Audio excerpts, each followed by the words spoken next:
Hello,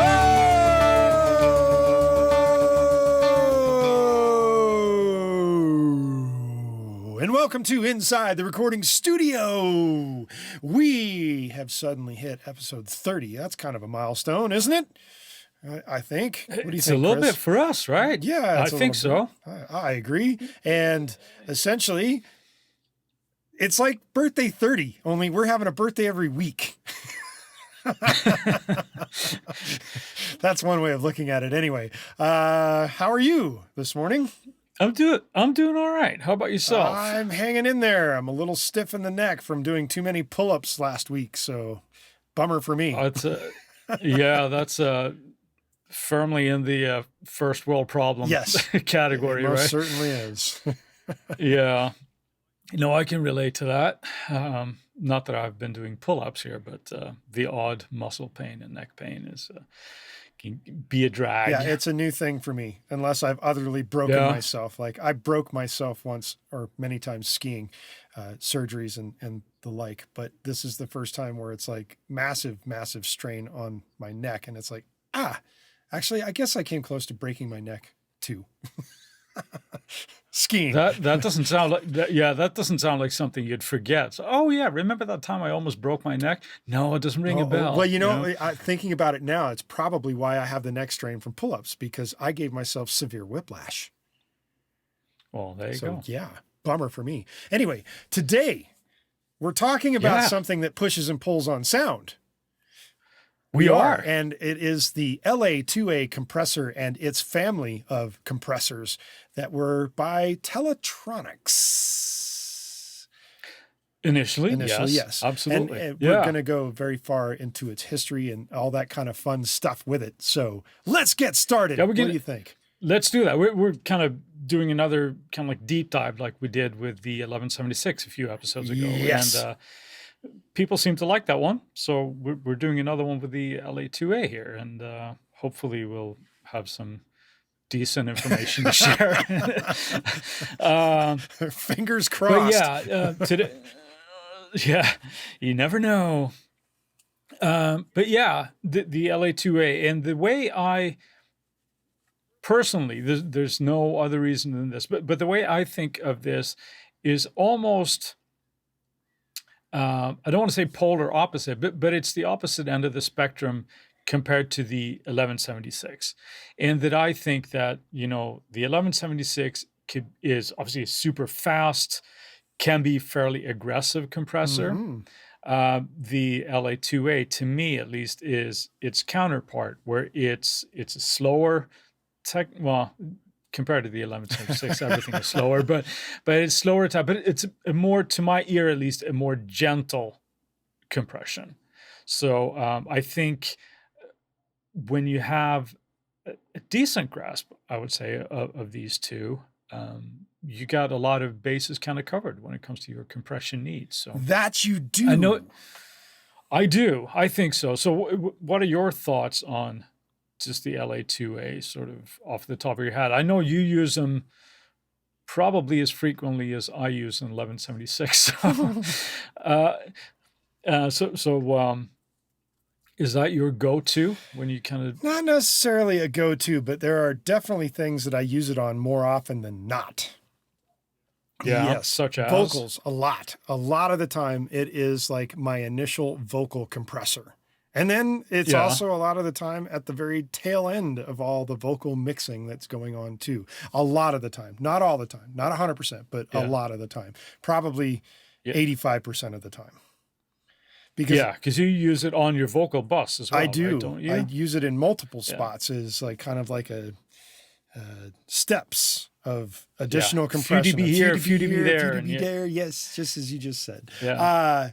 Yeah. So it's definitely a very popular one for me. I just like the way it does without making it sound like things are pumping.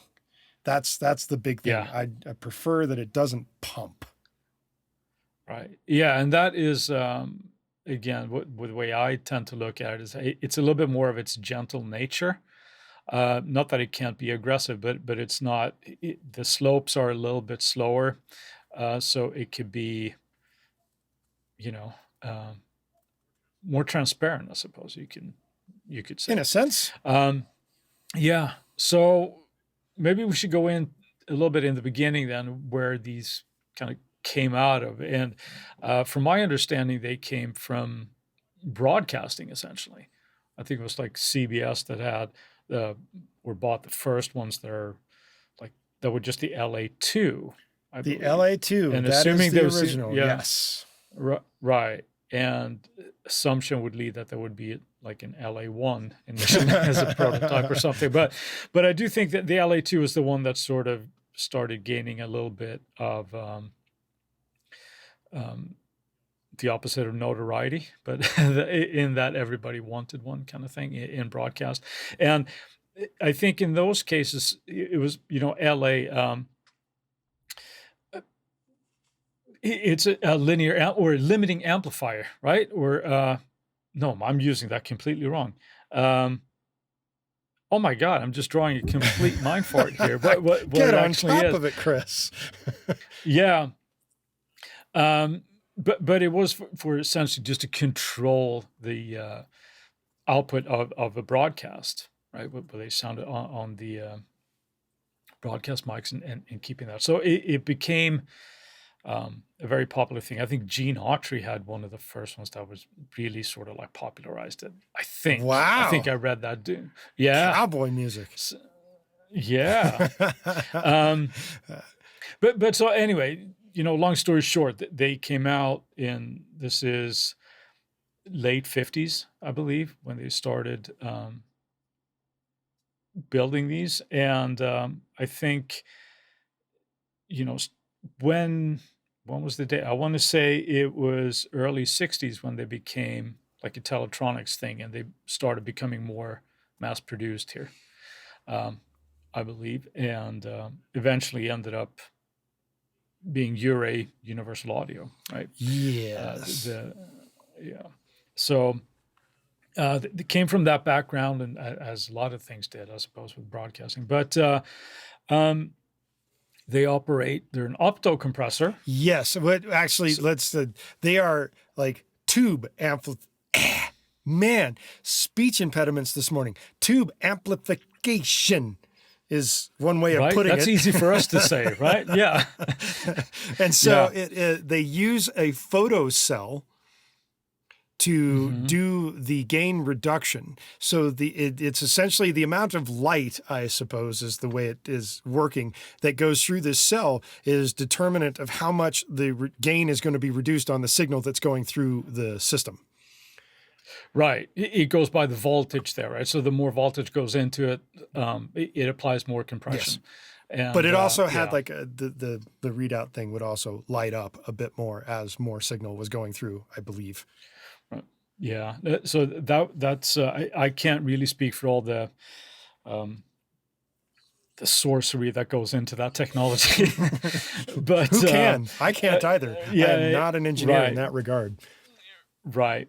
So while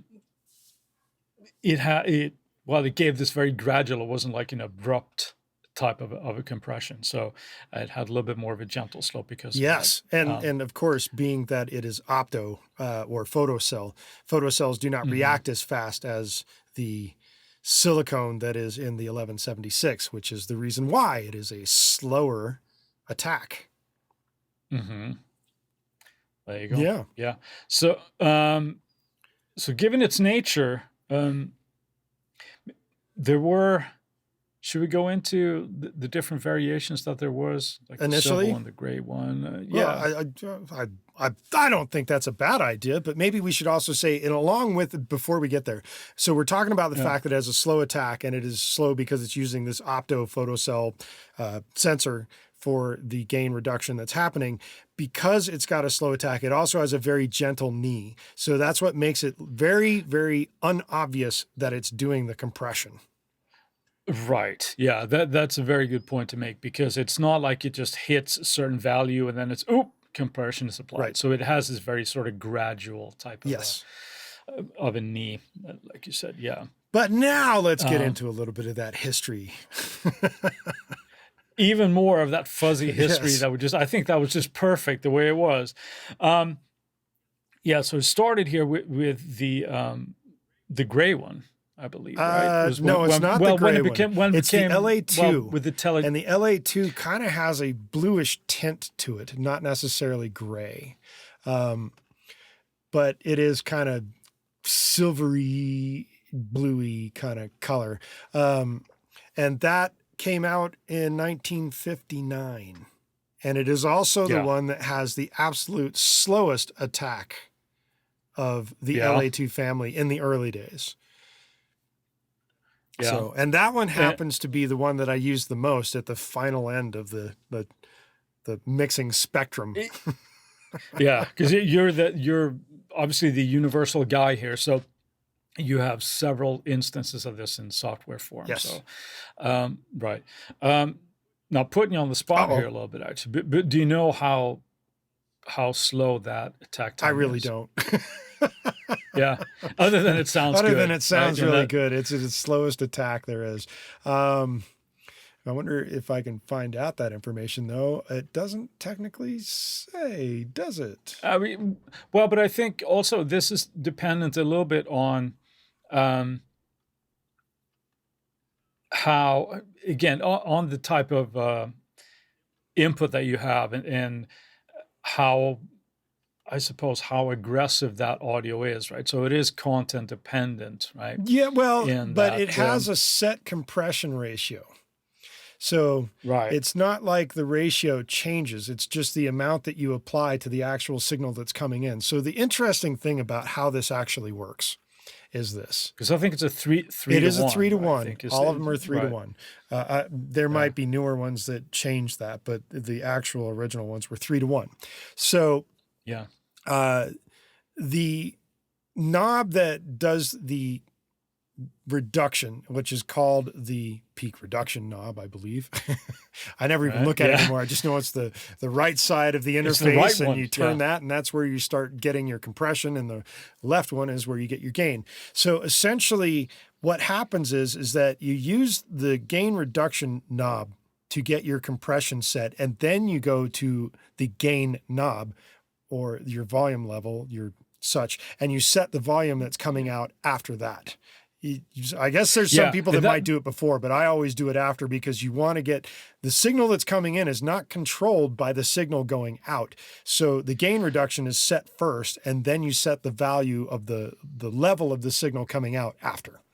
That's a really, really good point, an important point to bring up as well, because just like the attack and release knob on the 1176 tend to be sort of backwards. Yes. When you look at the interface of an LA-2A, we tend to think like left to right, but that's not the case with this one, because the gain reduction is, like you said, that's on the right. So that's how you set how much compression you want, and then you can compensate that with a gain knob. So it's not like, in the case of the 1176, you control the amount of compression with the input and the sort of like gain knob. Yes. Right. But here it actually is it's on the back end. Makeup gain. Yeah, you can look at it as a makeup gain, right, after the compression is applied. So, and those are the basic two. It's two knobs. I mean, that's really it. Yeah. They do have an emphasis knob, which tells the unit to determine at what frequency part of the frequency spectrum is going to cause the gain reduction to happen. So when you have it wide open, it's going to take it all the way from your lows, like your subs, all the way up to your highs. But as you reduce the emphasis and you bring it counterclockwise on the unit, it actually raises where the low end cutoff frequency is, and then it just allows for more of the upper end of the frequency spectrum to cause the compressor to compress and allow the low signals to pass through. Right. So it's almost working as a sidechain filter, if you will. It's not entirely like a sidechain filter, but it goes all the way up to 1K, actually. Yes. So it can leave a lot. A lot of the low end doesn't need to be getting compressed if you don't want it to. Yeah. Or you could do the old-fashioned way and throw an EQ in front of the darn thing. Although then you'd be messing up your whole signal chain, and so maybe you don't want to do that. But but that's those are functionalities. And I remember, that can have a very, very dramatic effect on your compression. Yes. Because if you have a lot of low end information in the track or whatever instrument you're putting this on, that easily triggers, well, any compressor, right? So if you get undesirable results from that, roll off some of the low end, and you might get a little bit more gentle compression, perhaps to suit just to the high end or do. whatever's really spiking at the top or the upper end of your frequency spectrum of your instrument. Yes. Right. Yeah. So it is on the surface, and I don't really like this saying, because I think it almost seems like derogatory to any user. But when you're talking about it's really easy to use, it sort of has, to my ear, it has this connotation like, don't you worry your little head about this, you'll be able to figure it out, type of thing, right? But it is real easy to use. That's what makes it so awesome. It is real easy. Right. Yeah. No, in this case it is. But that's under the assumption that you know what you're trying to go for. Yeah, there is that. Right? So, there is that. Yeah. And that's why people are listening. They're trying to learn about this stuff. Hopefully. Yeah. And hopefully they impart. I learned something every episode. All right. So we kind of covered the real base or the basis of the LA-2. There are two other main units from early on in the LA-2 family that had also occurred. In 1962, they introduced the LA-2A, which is what most people call these things now. As we were just talking about, the LA-2 was the original unit, and joking, of course, that there might not have been an LA-1, but yeah. Right. So, but I do think that's where, and I could be wrong on this, but I do think that that's when it became Teletronics that took over the manufacturing. No, it's Teletronics, 1959. Yeah. Really? See, there you go. That's the fact that I learned today. There you go. So the second iteration, which came out in 1962, was a gray-faced LA-2A, and they changed the name to LA-2A. They also increased the speed of the attack response on the LA-2A gray-faced interface. So it was not quite as slow as the original LA-2, but not as fast as what some units are today. Right. So they call that their medium attack response unit at this point. And it operates very much the same way. It has a gain reduction knob on the right-hand side and then a gain makeup knob on the left-hand side. And it also has the emphasis knob, so you can control what part of the frequency spectrum that you're using in terms of where you're going to take either the whole spectrum or part of the spectrum for your compression. Right. Yeah. So that came out in 1962, and a few years later, they introduced in 1965 through 1969. This is where it changed company names to Yuri. Okay. The LA-2A Silverface, or the silver-faced LA-2A. I guess that would be one way or the other. I don't know. All flavors of the same thing, essentially. Yes. Yeah. But this particular LA-2A had a even faster attack response. So, while still slow, it is not as slow as the gray and definitely not as slow as the LA-2, the original. And apparently, that kind of ended in 1969. They put them out from 65 to 69 and then done. And then around 1999, they decided, let's start making these things again. Yeah. I do think that they had a couple of short periods in both the 70s and the 80s when they did a limited run of these again. Wow. Okay. I did not know that. Yeah. But they sort of started well, see, we both learned something today, right? But then, they came out with universal audio now, making them again. Right. It's sort of like you can go and actually buy one that is new at this point, right? Sure. But I guess maybe in the period of that, what you're talking about is that they apparently allowed people to clone these things, and you could buy clone kits, and you can still get these clone kits now. Oh, yeah. So you can build your own LA-2A. if you really wanted to. And if you're handy with, with a soldering iron and a few other things. Yeah. But apparently the companies that you can get these clone kits from now is like Analog Vibe, Producticas, Warm Audio. Warm Audio. Yeah. So I haven't been that handy with doing it, but I could see maybe taking it on as a project at some point. But why would I do that? I wouldn't. Well, maybe. Yeah, I think there's one of those things, if you're sort of an aficionado and you like, and there's something to be said for the tactile feeling of just like turning actual physical hardware knobs. There is that. Now, the benefit that I think, and I'm sure you'll agree with this, because these are obviously abundant in software form as well. Yeah, right? There's lots of people doing them. Right. But the benefit of you can have as many as your DAW can handle, or your computer can handle, right? If you're building a clone and you have that one clone, you better choose wisely what track you're going to use that on, right? Because there's no to get the lead vocal, fantastic. Oh, maybe we should put it on the BVs as well. Okay, now you got to run out and do another one, or you do, you print multiple the process passes. And all this kind of stuff. Right. Yeah. So an obvious thing to point out is obviously the flexibility of having it as many times as you want in the software form. So you mentioned there that there are several kits that you can buy, but in the software world, obviously Universal Audio, Waves, Brainworks has one, Native Instruments, T-Rex. There's a multitude of companies that actually have one. Well, even Logic, Logic has an emulation of it in their Logic compressor as well. Right. So. Yeah. So there's everybody has one. Now, when I say everybody, it's kind of ironic because I'm as if you've listened to this before, you know that I'm a Slate user. I'm a big fan of their product. Don't have a straight up LA-2A emulation in the bundle. There are curses, Slate, curses. Yeah, that's what's holding me back. You hear that, Steve? There are. Yeah. Oh, he's heard that one before. When are we getting an LA-2A? When I feel like it.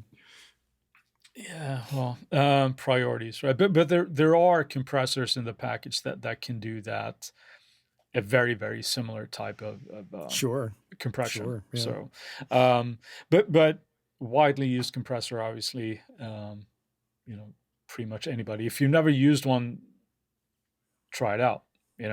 See what you think. If you're a Logic user, pull it up. But what is it called in Logic? They're calling it the.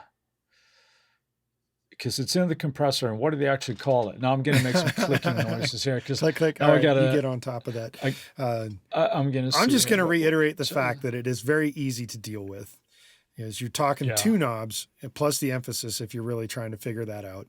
The odd thing, though, is that a couple of the versions of it do have the ability to quote unquote switch into limiting phase, but why use that when you can use an actual limiter? Yeah. No, there is. It's very good at its compression. So that's the only I never use it as a limiter. I always use it as a compressor. Yeah. No, I don't either. And then it's I believe it's actually 100 to 1. The rate for limiting. So you want to talk limiter? That's pretty hardcore. Right now, I'm not able to pull that up because we're actually tracking the podcast at the moment. So Logic doesn't like it when you pull up extra plugins during tracking. So, screwy. But I do think it's called the. I'm trying to visualize it in front of myself right now. Well, bottom line is that it's there. We'll put a little note in the podcast notes here what it's actually called. I think we'll do that. What it's called in Logic, but. Again, with the Logic air quote here, emulations, they're not dead on emulations for whatever hardware product like they have for the Focusrite or the 1176 or the SSL compressor. But more in the style of this, right? Because there are more knobs on there. Obviously, you can still control the imp or the attack and release time, I think, Right. on the Logic version. So yeah, that's kind of a crazy thing. But before we get a little further into discussing anything more about this compressor, let's take a moment to have a break and speak some words from our sponsors. All right, so moving on, let's look at some of the different ways you do use it, because we have mentioned compression, and we've talked about we didn't talk about, we briefly mentioned the fact that you can do some limiting on it. Yeah. And which so let's kind of dive into that just a little bit. The compression ratio, as mentioned before, is a 3-to-1. And I did mention that I never really use it as a limiter, but you just mentioned that when it is a limiter, it is 100-to-1. And that is correct. The attack time, we were a little bit fuzzy on a moment ago. It's actually 10 milliseconds. That's the attack time for this. It is a 10 millisecond attack time, which is not very speedy, it's not very, but it's not very slow either. And I'm not sure if the attack time is the 10 milliseconds on the LA2 or on one of the variations of the LA-2A. But I imagine that between the LA2 and the 2As, it's not going to be drastically different. You're probably talking a millisecond between the slowest one, the middle one, and then another millisecond between the medium one and the fastest one. I don't imagine it's super different. Yeah, I mean, we could obviously be wrong, but I don't think it's the difference between like 1, 10, and 50. I think it's a little bit of a different window. And I think that's probably, I think I'm just guessing here, but I'm thinking that has everything to do with the actual photo cell that was being used in there, that it would have worked a little bit differently. And one again would assume that they were striving to get a certain sound out of it, and they did it. Therefore, so these little changes. Yeah, right. And they succeeded in that. Yeah. And one thing we have not yet mentioned at all about this unit, is the release time. The release time. This is kind of interesting. It is very interesting, because the release time is a hard set 60 milliseconds for the first 50% of the signal. Yes. And then it's very gradual for the next 50%. 50 cent is not an LA2 or a 2A. Yeah. So no for 50 cent. We sound a little bit like we've been saying content dependent a lot today. And so having too many shots. We apologize. No. Too much nonsense, but oh well. Yeah, so it has, but that, what does that mean then? Well, that contributes to the fact that it can be a very transparent compressor, right? That has a very, very gradual release. Right. And I think, we mentioned knee, although that we can't set the knee here, but it is very smooth. It's very smooth. So the way that it grabs the compression, it's not like it just grabs onto it really, really quickly, like you mentioned before. It has it goes. I could say something real derogatory right here, right now, but I am not going to do it. Do it off camera. Yes. Yeah. Yeah. So with those characteristics, where do you like to use it? What's your favorite use? You mentioned vocal, so that's a given, right? But what else do you like to use it on? I have been known to use it on bass. I have been known to use it on guitars. On a rare occasion, I will use the silver face version on drums. On a bus or individual? Generally shells? On the bus. On the bus, yeah. Okay. That's just me. And right.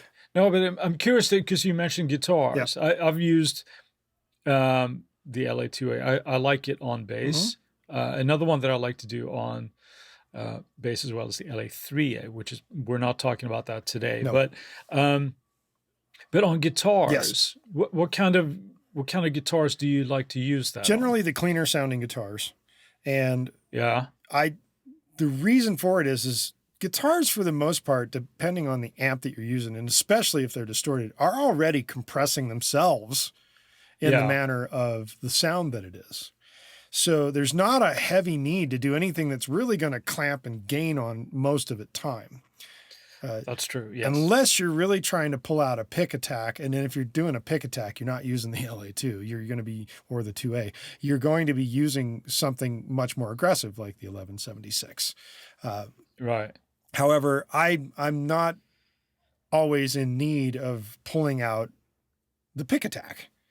And I just want to even out the sound a little bit. So if the performance is a little off, then you just throw a little dynamically speaking. You want to just kind of rein it in just a little bit. Then the LA-2 is a really good compressor for this because it's very gentle. You don't notice it very much.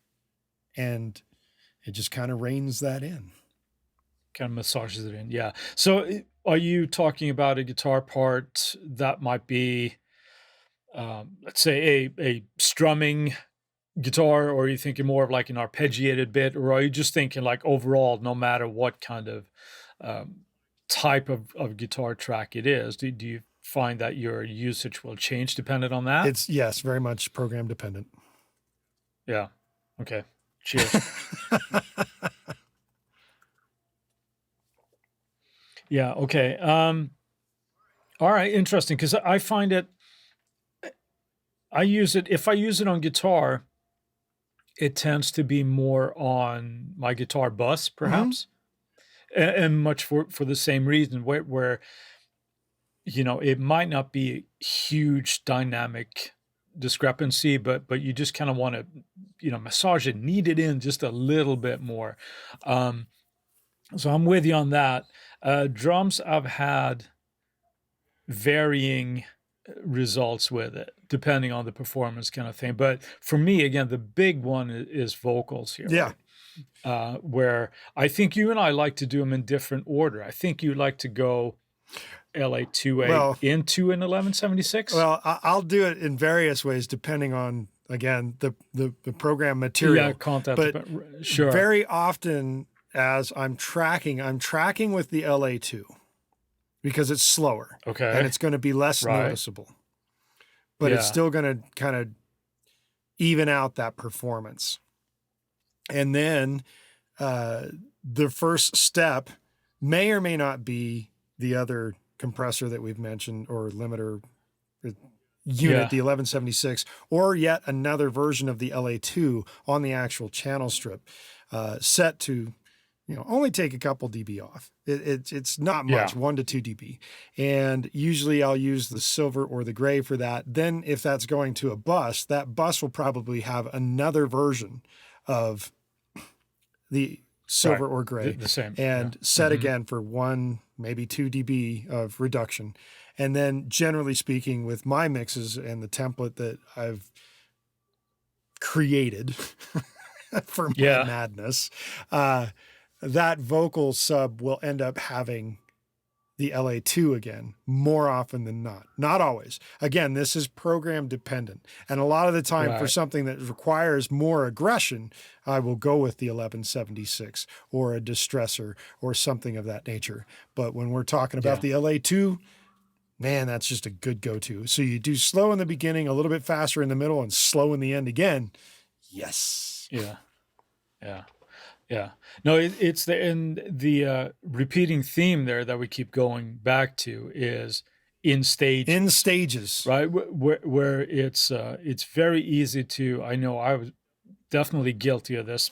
When I first started learning how to mix and trying to just jump in 2 feet here and try to do something. There was not uncommon to just like have one compressor and then just compress the living shit out of it. And then you wonder why, where'd all the life go? Yeah, exactly.